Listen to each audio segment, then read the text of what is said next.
রমজান মাসে ফজরের নামাজ পড়ে এসে ঘুম দেই। আপনার যদি রাতে ঘুম না পুরে আবার দিনে ডিউটি থাকে, ঘুম একটু যদি যাওয়াই লাগে, তো ফজরের পর পর ঘুমাবেন না। আলহামদুলিল্লাহ, আমাদের বাসায় আমরা এটার প্র্যাকটিসটা প্রতি বছর খুব হার্ডলি করার চেষ্টা করি। ফজরের পর পর কোনো ঘুম নেই, ফজরের পর একটু কোরআন তেলাওয়াত করেন। প্রথম প্রথম চোখ ভেঙে আসবে, কারণ আপনি ভোর রাতে উঠছেন, অভ্যাস নাই। তো যাতে চোখে ঘুম না আসে সেজন্য নানান বুদ্ধি বাইর করেন, করে ঘুম দূর করেন, একটু উঠবস করেন। ওই টাইমে বসে ফজরের পরে আপনি তেলাওয়াত করেন, জিকির আজকার করেন, সকাল সন্ধ্যার দোয়াগুলো পড়েন, একটু দোয়া করেন, রমজানের কিছু আমল করেন।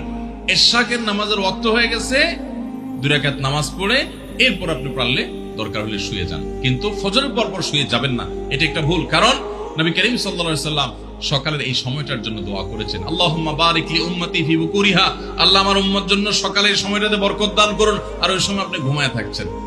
তো রমজান মাসে আমরা এটা একটা ভুল করি, এটা আমরা করব না যথাসম্ভব। তারপর 14 নম্বর ভুল হলো, আমরা যারা নিয়মিত আজানের জবাব দেই, আজানের জবাব দেওয়া একটা আমল, আপনারা জানেন তো। মুয়াজ্জিন যা বলে তার সাথে সাথে তা বলা, তার পরপর সেটা বলা। মুয়াজ্জিন যখন আল্লাহু আকবার বলে, তখন আপনিও আস্তে আস্তে করে আল্লাহু আকবার বলবেন। মুয়াজ্জিন আবার যখন আল্লাহু আকবার বলবে, আপনিও আল্লাহু আকবার বলবেন। মুয়াজ্জিন যখন আশহাদু আল্লা ইলাহা ইল্লাল্লাহ বলবে, আপনিও আশহাদু আল্লা ইলাহা ইল্লাল্লাহ বলবেন। মুয়াজ্জিন যখন আশহাদু আন্না মুহাম্মাদুর রাসূলুল্লাহ বলবে, আপনি কি বলবেন? আশহাদু আন্না মুহাম্মাদুর রাসূলুল্লাহ বলবেন। অনেকে সাল্লাল্লাহু আলাইহি সাল্লাম পড়ে, সাল্লাল্লাহু আলাইহি সাল্লাম পড়বেন হলো আযানের শেষে, কিন্তু আযান চলাকালীন আশহাদু আন্না মুহাম্মাদুর রাসূলুল্লাহ বলবেন। সহিহ মুসলিমের আযানের জবাব দেওয়ার অধ্যায়ে পরিষ্কারভাবে নবী সাল্লাল্লাহু আলাইহি ওয়াসাল্লাম শিক্ষা দিয়েছেন। ইমাম মুয়াজ্জিন যখন বলবে, ইদা ক্বালা আশহাদু আন্না মুহাম্মাদুর রাসূলুল্লাহ ফাকুলু আশহাদু আন্না মুহাম্মাদুর রাসূলুল্লাহ, তখন আমরা আশহাদু আন্না মুহাম্মাদুর রাসূলুল্লাহ বলবো। এরপর হাইয়া আলাস সালাহ হাইয়া আল ফালাহ যখন বলবে, তখন লা হাওলা ওয়ালা কুওয়াতা ইল্লা বলবো। এরপর আল্লাহু আকবার বললে তাই বলবো, লা ইলাহা ইল্লাল্লাহ বলার সময় তাই বলবো। তারপরে আযানের জবাব দেব, দুরূদ পড়বো, দোয়া পড়বো। এই যে আযানের জবাব, এটাতে লাভ হয় কি জানেন? মুয়াজ্জিন আযান দিয়ে যে সওয়াব পায়, আযানের যারা মুখে জবাব দেয়, মুয়াজ্জিনের সাথে সাথে বলে, তাদেরকে আল্লাহ তাআলা সমপরিমাণ সওয়াব দান করে।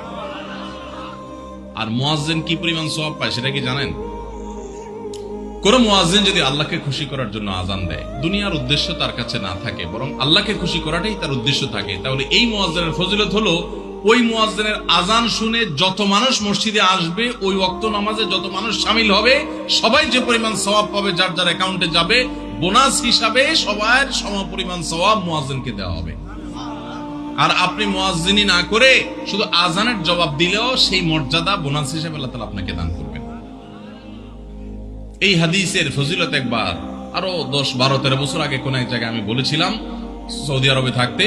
তখন এক ভদ্র মহিলা আমাকে বললেন, হুজুর, এই হাদিসটা আপনার কাছ থেকে শেখার পর, জানার পর থেকে আমি মক্কা শরীফের লাইভ আজান নিয়মিত ওই টাইমে, আমি রেডিও শুনি না, মোবাইলে বিভিন্ন ভাবে লাইভ আজানটা আমি শোনার চেষ্টা করি এবং ওই মুয়াজ্জিনের সাথে সাথে জবাব দেওয়ার চেষ্টা করি। কারণ আমার যখন এটা জানা হলো যে মুয়াজ্জিন যত পরিমাণ সওয়াব পাবে, তত পরিমাণ সওয়াব পাওয়া যাবে, তো মক্কার মুয়াজ্জিন সাহেবের আজান শুনে যত মানুষ প্রতি ওয়াক্তে নামাজ পড়ে, এত বেশি নামাজ তো দুনিয়ার অন্য কোনো মসজিদে প্রত্যেক ওয়াক্তে পড়ে না। সো আমি লক্ষ লক্ষ মানুষের নামাজ পড়ার সময় সওয়াব, মুয়াজ্জিনের পরিমাণ পেতে চাই, সেজন্য মক্কার লাইভ আজানটা আমি ফলো করি। আমি অবাক হয়ে গেলাম, মানুষ আল্লাহর সন্তুষ্টির জন্য কত ভাবে চেষ্টা করে, অথচ আমরা হেলায় হারিয়ে ফেলি। আপনার মহল্লার যে আজানটা সবার আগে আপনার কানে আসে, আপনার মহল্লার আজান, ওটা জবাব আপনি দিবেন, এরপর বাকিগুলো আপনি দিতে পারলে দিবেন, না দিতে পারলে না। এই যে আজানের জবাব, এই আজানের জবাবটা আমরা অনেকে 12 মাসে একটু আধটু দেওয়ার চেষ্টা করলেও, রমজান মাসে মাগরিবের নামাজের আজান, এটার জবাব নিয়মিত আজানের জবাবকারীরাও দেয় খুব কম। এটা রমজানের একটা ভুল। কেন দেয় না? কারণ সেই আসরের পর থেকে নিয়ে 10, 12 পদ, 13 পদ, 14 পদ ইফতার সামনে নিয়ে বসে যে দাঁত কচকচ করতেছিল, হাতগুলো শুধুমাত্র আকুপাকু করতেছিল যে কখন আপনার বেগুনি ধরবে, কখন পেঁয়াজ ধরবে, কখন বুটমরিতে হাত দিবে। যখন আকুপাকু করতেছিল, সূর্য ডুবছে, মুয়াজ্জিন সাহেব আল্লাহু আকবার হাঁকা শুরু হয়েছে, আর হুমড়ি খেয়ে অনেক ঝাঁপায়া পড়ছে, খাইতে খাইতে কখন আজান শেষ হয়ে গেছে টেরও পায়নি। ঠিক না বেঠিক? আপনি খান, ওয়াক্ত হয়ে গেছে সাথে সাথে আপনি খেলেন, আজান শুনলেন সাথে সাথে আপনি খেলেন, ভালো কথা।